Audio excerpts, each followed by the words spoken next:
Hello, I'm Hannah, and this is Hannah's Books. For the last couple of weeks, I've been on a short booktube hiatus. Near the beginning of the month of July, I marked the 1-year anniversary of my spouse David's death from brain cancer. And last week was David's birthday. Technically the second since he died, although the first one happened so immediately after his death that everything was still a blur. Knowing that both of these days might be a bit sad for me, and knowing that I would be spending time with friends and loved ones, I announced here that I would be taking a little break. And the response from all of you was so kind and thoughtful. Thank you. I've been struggling with the idea of what to say now when I'm gradually catching up with my reading and with BookTube. Should I just ignore the time away? Maybe that would have been the right thing to do. But then I saw Steve Donahue's Poetry Thursday video about one of my favorite poets, Edna St. Vincent Millay.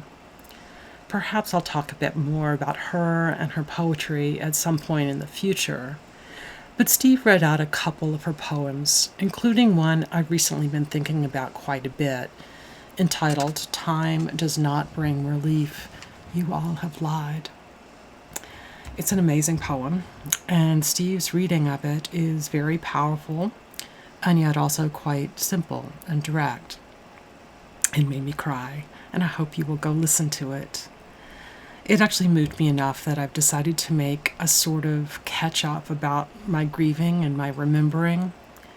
This year, I marked the anniversary of David's death with very old friends, people David first met at a, quote, nerd camp when he was not quite 13 years old, and people I got to know when I was 22. At the beginning of July this year, we all gathered in North Carolina at the location of that camp, the camp where David and I first met when we were both employed as staff members.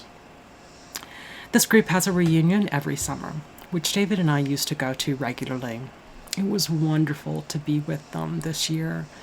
We braved major thunderstorms and driving rain to sit under the covered terrace of a local brew pub. We braved the heat to go to the farmer's market the next morning and eat local blueberries and peaches and fresh biscuits. Many of us went to a baseball game one evening and watched fireworks go off after the game. And there were 2 moments when, together, we explicitly remembered David. There was an online memorial service on Zoom, so friends who could not be at the reunion in North Carolina that week could still participate, where his old friends put together a beautiful slideshow backed with his singing of a duet with one of them, recorded shortly before he died. And then on the morning before I flew back home, a smaller group of us found ourselves at the formal university gardens where David and I often walked. Let me show you just a few pictures.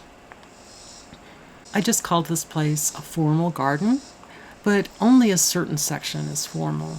Much of it is cared for, but still quite natural.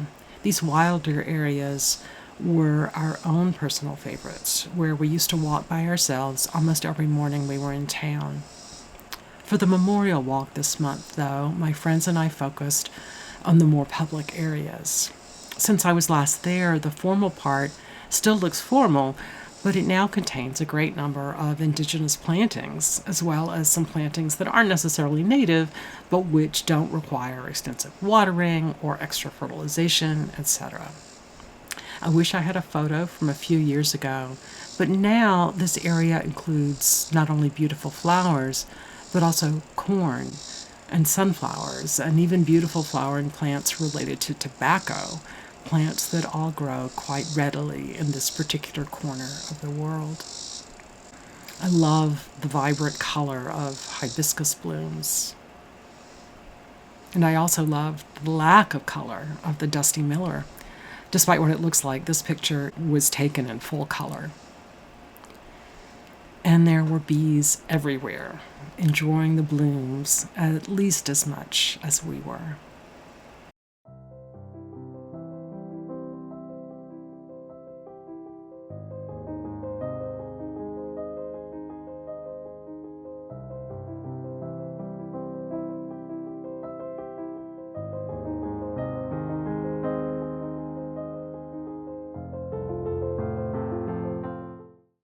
love the flashes of fish in the pond, seeming to swim through the reflection of the fronds that were hanging above the water.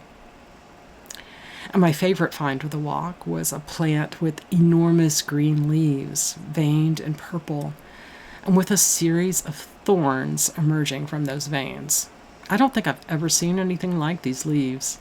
I believe it's a variety of nightshade related to potatoes and eggplant, etc. It seems like it might be Narangila, which has bright orange edible fruits later in the season. If you know anything more about this plant, I'd love to hear about it down in the comments. Well, one more part for this video, a little bookish talk. When David was dying at the end of his life, and even right afterwards, I continued the practice we had long had of reading aloud to each other. The last words I read to him were from Late Migrations, a beautiful book by Margaret Renkl about all kinds of love, about the natural world, about family, about history, and about grief. It didn't take long for me to decide that I would be reading Renkl at the beginning of July for many years in memory of David. And this year I read The Comfort of Crows, a Backyard Year, which was published last autumn after David's death. I read multiple reviews of The Comfort of Crows when they first started coming out, and I held the book back, knowing that it would be right for this season in my year. And on top of that, I thought this meditation on our connections with the broader natural world would be perfect as I spent part of my weekend in the beautiful gardens in North Carolina. The writer Mary Laura Philpott said, quote, "Margaret Renkl has the mind of a naturalist and the soul of a poet," promising that the book was not only eye-opening but also heart-expanding.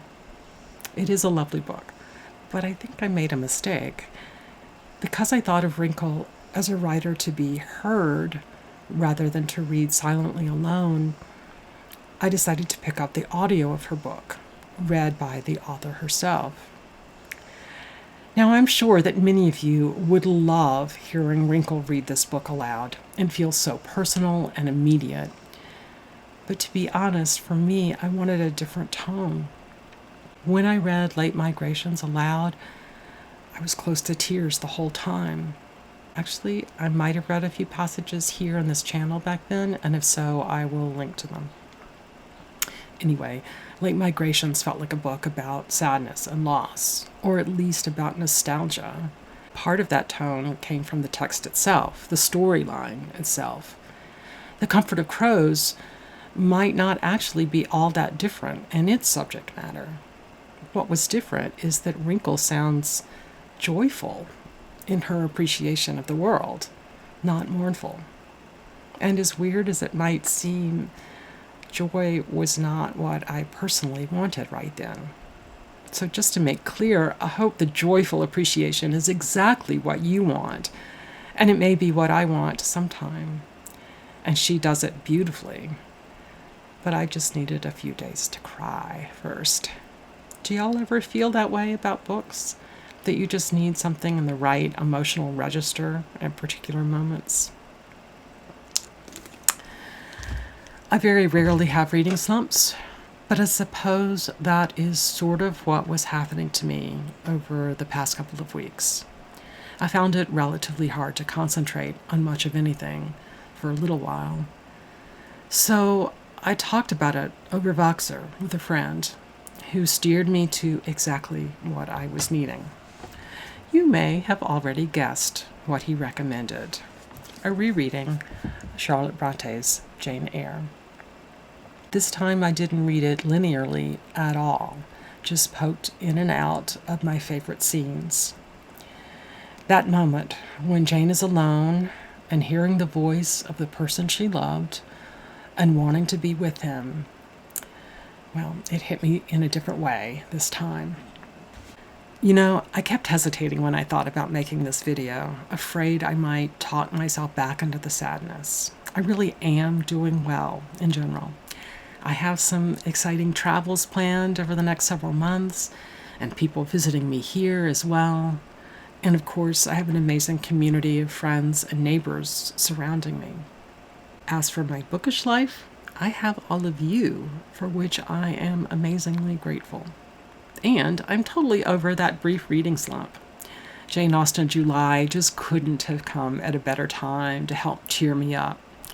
I'll be back soon with a discussion of a few Austen-related things I've been consuming, including not only a new study put out by an academic press, but a Regency romance and a contemporary retelling, and 2 screen versions of Sense and Sensibility, the brand new one put out by Hallmark, and the modern take, Sense and Sensibility.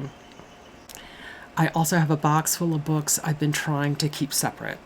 Used books that I've been acquiring from library book sales, little free libraries, and, mostly, volumes I found in Boston last summer at the Brattle Bookshop. I really must make that video before I go on any more book buying jaunts. And of course, there are also tag videos to come. There have been a lot of really clever, funny, and thoughtful tags that people have created in the last few weeks, and I can't wait to get to them. I'm so flattered that several of you have been tagging me, even though I haven't been much of a presence here for a little while. So, thank you so much for your patience while I was away, and thank you for joining me today. I'll see you soon with more bookish talk here on Hannah's Books.